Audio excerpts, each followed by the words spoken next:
Hello, तो I think you are all doing well और मैं बिल्कुल ठीक हूँ। तो आप और मैं फिर देख रहे हैं मेरे YouTube channel maths with sir Kashif पे। तो जैसे कि आपको पता है कि हमारा पिछला लेक्चर स्टार्ट हुआ था और एंड हो गया था वो सेट्स पर। तो उसी हम सेट्स को आप आगे लेके चलेंगे, जिसमें हम पढ़ेंगे टाइप्स ऑफ सेट्स के सेट में कितनी टाइप्स होती हैं और कौन कौन से सेट होते हैं। और उसके बाद हमारा रह गया था टॉपिक कार्डिनल नंबर, वो भी इसमें से उठाएंगे।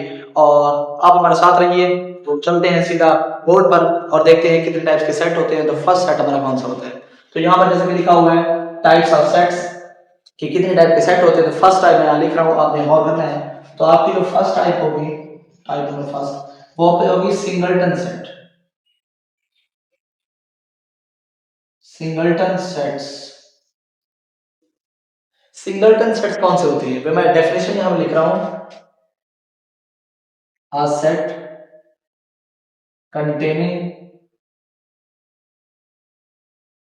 a set containing only one element is called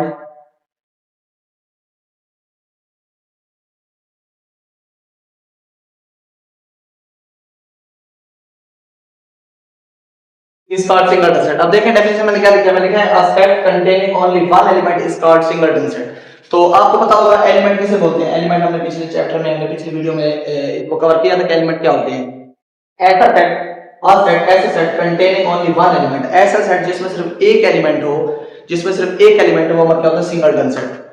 clear हुआ? तो आप इसकी एग्जांपल देखते हैं वो क्या होता है। फॉर एग्जांपल यहां मैं लिखता हूं, फॉर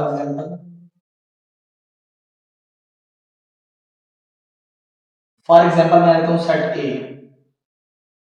उसमें मैं लिखता हूं 1। ये हमारा क्या होगा सिंगलटन सेट। एक और सेट, सेट बी लेते हैं, जिसमें लिखता हूं 2। ये भी हमारा क्या होगा सिंगलटन। देखिए इसमें एक एलिमेंट कितने हैं, इसमें भी एक एलिमेंट है। ये नहीं है कि सिर्फ नंबर 1 एलिमेंट हो, वो जो भी एलिमेंट हो सकता है। वो ए हो सकता है, बी हो सकता है, 1 लिखाओ, 2 लिखाओ। एक मेरा सवाल है, अगर सेट लिखाओ सी और उसमें लिखाओ 0, तो बताइए ये कौन सा सेट है? क्या ये एम्प्टी सेट, क्या ये सिंगलटन सेट है या नहीं है? तो अगर आप सोच रहे हैं कि सिंगलटन सेट नहीं है तो आप गलत सोच रहे हैं। ये बिल्कुल सिंगलटन सेट है, क्योंकि इसमें 0 लिखा हुआ है। ये नहीं है कि ये 0 है तो ये खाली सेट होगा, नहीं, ऐसा नहीं है। जिसमें सिर्फ एक एलिमेंट हो, जिसमें सिर्फ एक एलिमेंट हो, हमारा क्या होता है सिंगलटन सेट होता है। जिसमें सिर्फ एक एलिमेंट हो, हमारा क्या होता है सिंगलटन सेट होता है। तो इसी वजह से हमारी डेफिनेशन है, a set containing only one element is called singleton set. यहां पे मैं डबल बना देता हूं, तब आपने बन गया। तो अब आप क्लियर होगा, a set containing only one element is called singleton set. Singleton set clear हो गया। अब चलते हैं हमारे दूसरे सेट का, जिसका नाम है एम्प्टी सेट। तो वो देखते हैं।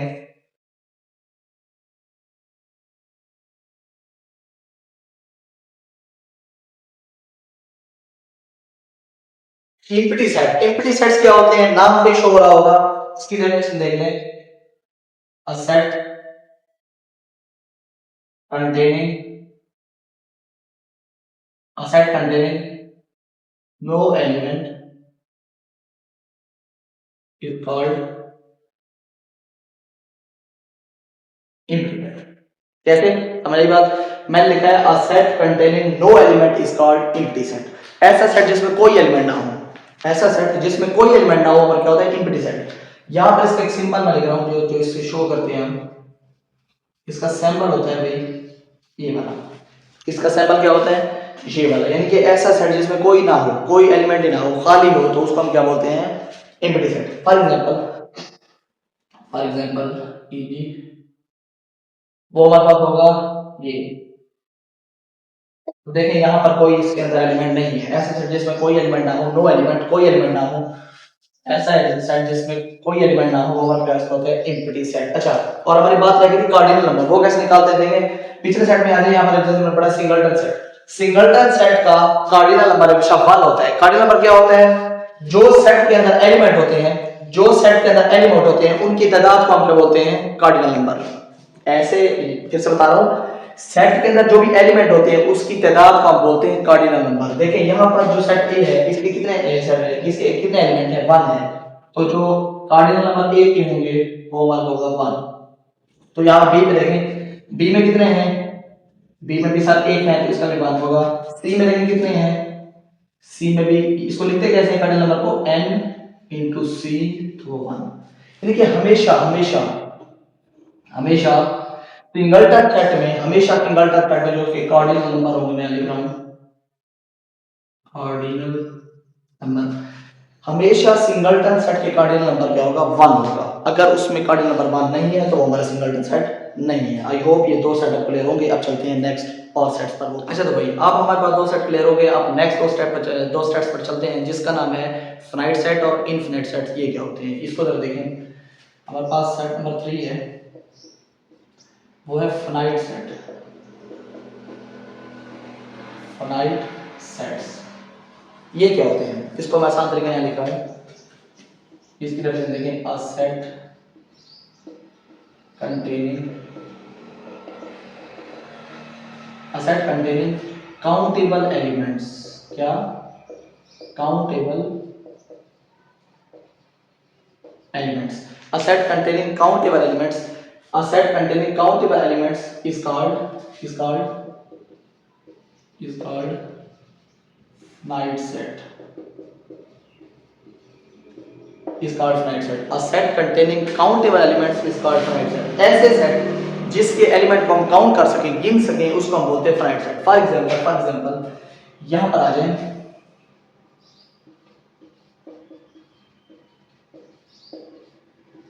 फॉर एग्जांपल यहां पे देखें कि मैं लिखता हूं सेट सी, इसमें लिखता हूं 1 2 3।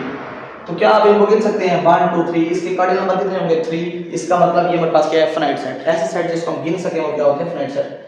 एक और एग्जांपल यहां लिख रहा हूं मैं, एग्जांपल लिखते हैं यहां डी, उसमें लिखता हूं ए बी सी। तो क्या इसको भी गिन सकते हैं, बिल्कुल गिन सकते हैं, ए बी सी। इसके कार्डिनल नंबर कितने होंगे 3। आई थिंक आपको कार्डिनल नंबर निकालना भी आसान हो जाएगा। अच्छा मुझे ये बताइए जो सेट सी है क्या ये हमारे पास सिंगलटन सेट है या नहीं है, कमेंट करके जरूर बताएं। तो अगर कोई बोल रहा है सिंगलटन सेट है तो वो बिल्कुल गलत बोल रहा है, ये सिंगलटन सेट नहीं है। सिंगलटन सेट कौन सा होता है, जिसके एलिमेंट सिर्फ और सिर्फ 1 होता है, उसका कार्डिनल नंबर क्या होता है 1 होता है। तो ये हमारे पास सिंगलटन सेट नहीं है। अच्छा सिंगलटन सेट नहीं है, क्या ये कार्डिनल ये एम्प्टी सेट है, नहीं एम्प्टी सेट बिल्कुल नहीं है। क्यों, एम्प्टी सेट में हमेशा 0 होते हैं, कोई एलिमेंट नहीं होता। इसमें 3 एलिमेंट है, इसका मतलब ना ये सिंगलटन सेट है और ना ये एम्प्टी सेट है। अच्छा ये 3 एग्जांपल हो गए हमारी फाइनाइट सेट की। ऐसा सेट फिर से बता रहा हूं, ऐसा सेट जिसके एलिमेंट को हम गिन सकें, a set containing countable elements, ऐसे सेट जो काउंटेबल एलिमेंट रखता हो वो हमारे पास क्या होते हैं, फाइनाइट सेट। अब चलते हैं इनफिनिट पे जो हमारा फोर्थ है।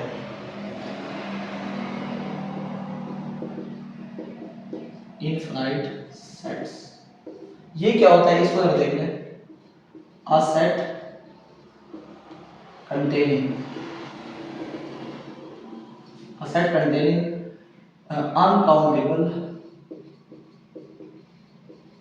uncountable elements, a set containing uncountable elements is called infinite set। ऐसा सेट जिसके एलिमेंट को ना गिन सके, अनकाउंटेबल हो, वो क्या होता है, इनफिनिट सेट। अब इसकी एग्जांपल देख लें, इसकी एग्जांपल तो इजी है। यहां पर लिखता हूं n, n का मतलब होता है नंबर ऑफ, इसका मतलब क्या होता है, n से मुराद है सेट ऑफ नेचुरल नंबर्स,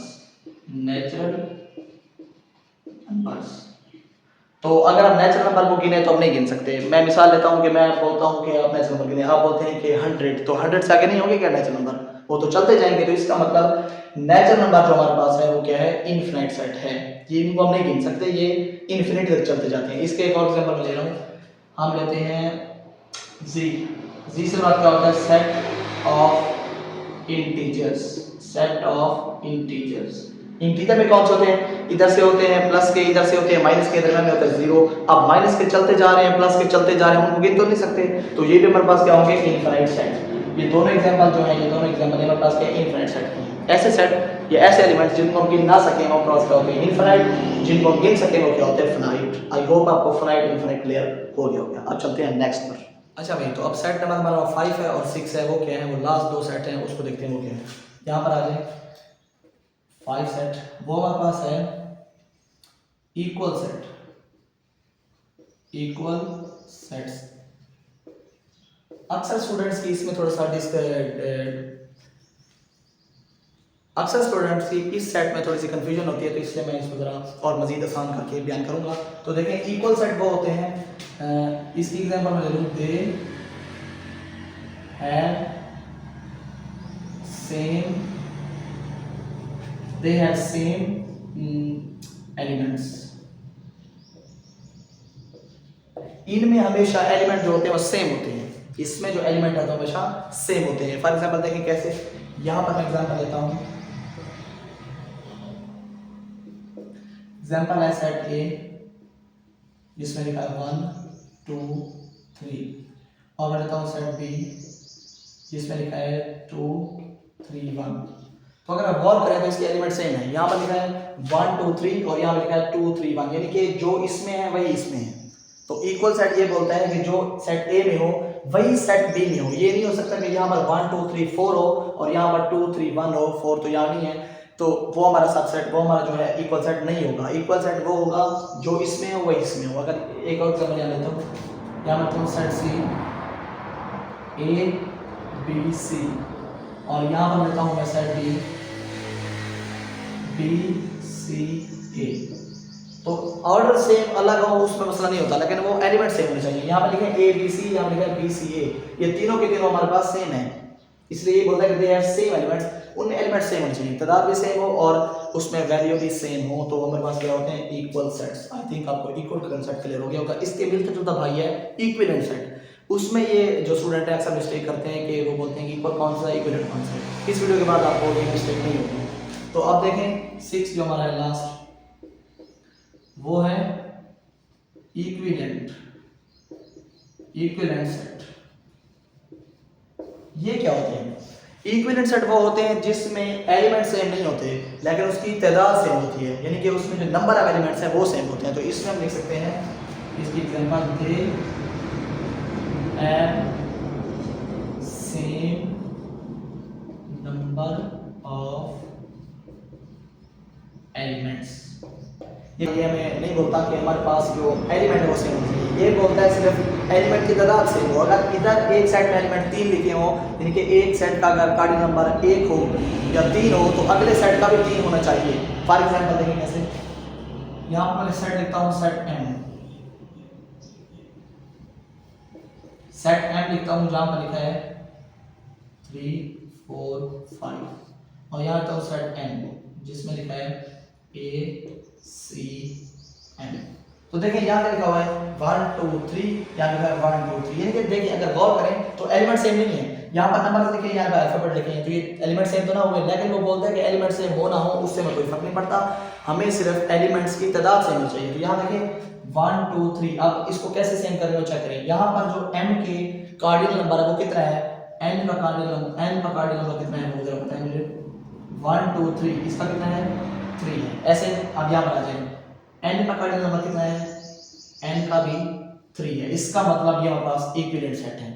तो आई होप आपको बात समझ आई होगी कि ऐसी बात है कि सेट ए का यानी कि सेट m का और सेट n का अगर दोनों के, तो जरा गर्मी है तो आप जरा उस पर कंप्रोमाइज करें, लेकिन हमारा काम तो पढ़ाने से। देखें तो देखें सेट m में कार्डिनल नंबर कितने हैं 3 हैं, और सेट n में कितने हैं वो भी 3 हैं। अगर किसी दो सेट्स के कार्डिनल नंबर सेम हो तो हमारे पास इक्विवेलेंट सेट होते हैं। बात समझ आ रही है? अगर किसी दो सेट्स के कार्डिनल नंबर सेम हो, एलिमेंट की तादाद सेम हो, तो उसको हम क्या बोलते हैं इक्विवेलेंट सेट। लेकिन इक्वल सेट में कार्डिनल नंबर तो सेम होंगे लेकिन उसी के साथ साथ सेम एलिमेंट होने चाहिए। ऐसा ना हो कि यहाँ जैसे लिखा होता नंबर्स और यहाँ लिखा था अल्फाबेट, तो ये तो इक्विवेलेंट सेट है। लेकिन इक्वल सेट में अगर यहाँ नंबर्स हैं तो यहाँ भी नंबर होने चाहिए और सेम होने चाहिए। जैसे यहाँ पर अल्फाबेट है, यहाँ भी अल्फाबेट होने चाहिए। ये ना हो कि यहाँ नंबर हो या अल्फाबेट हो, वो हमारे पास इक्वल सेट नहीं होगा। इक्वल सेट उस वक्त होगा जब हमारे पास सेम होंगे एलिमेंट्स और यहाँ पे भी सेम होता था। फिर से बता रहा हूँ, काम की बात यह है कि इन दोनों को आसानी से याद करने का की पॉइंट क्या है कि इक्वल सेट वो होते हैं जिसमें सेम एलिमेंट हो। फिर से बता रहा हूँ, इक्वल सेट वो होते हैं जिसमें सेम एलिमेंट हो, और इक्विवेलेंट सेट वो होते हैं जिसमें कार्डिनल नंबर सेम हो, यानी कि उनकी तादाद सेम हो। एलिमेंट सेम हो ना हो हमें उससे कोई फर्क नहीं पड़ता, हमें फर्क ये पड़ता है कि इक्वल सेट में एलिमेंट सेम हो और इक्विवेलेंट सेट में तादाद सेम हो। आई होप आपको ये दोनों कंसेप्ट समझ आए होंगे। मैंने कोशिश की है कि आपको समझ आए और आए होंगे। अगर आए हैं तो अकाउंट में लिख दें इक्वल सेट डन, तो मुझे पता चल जाएगा आपको ये क्लियर हो गया है। अच्छा, तो हमारी वीडियो हो जाएगी लंबी, तो इसलिए मैं यहीं पर ये लेक्चर एंड कर रहा हूँ। तो ऐसा करेंगे कि आज हमने 6 टाइप्स के सेट्स पढ़ लिए। अगला जो मेरा टॉपिक आने वाला है उसमें हम सब सेट क्लियर करेंगे, क्योंकि वो जरा टॉपिक मज़ीद डीपली मैं उसको बयान करूँगा, इसलिए मैं आपको वो इस वीडियो में नहीं दे रहा। तो नेक्स्ट पार्ट 3 के लिए वेट करें। पार्ट 3 में मैं आपको बताऊँगा सबसेट क्या होते हैं, प्रॉपर सेट, इम्प्रॉपर सेट, और लास्ट में हमारा वेन डायग्राम, वो भी हम सॉल्व करेंगे, वो हमारा सॉर्टेड है। तो 3 टॉपिक जो मेरे रह गए हैं, और ऑपरेशन का भी रह गया, यानी कि 3 टॉपिक कौन से, सबसेट, वेन डायग्राम और ऑपरेशन ऑफ सेट। तो ये नेक्स्ट इंशाल्लाह मैं वीडियो में पूरा क्लियर कर दूंगा, वरना वीडियो लंबी होती, इसलिए मैंने इस वीडियो को ज़रा यहीं पे रोक दिया है। तो आई होप आपको हमारी वीडियो अच्छी लगी होगी। अगर अच्छी लगी तो हमारे वीडियो को ज़रूर सब्सक्राइब करें और अपने दोस्तों के साथ शेयर करें। तो मिलते हैं नेक्स्ट लेसन में। तो थैंक यू सो मच।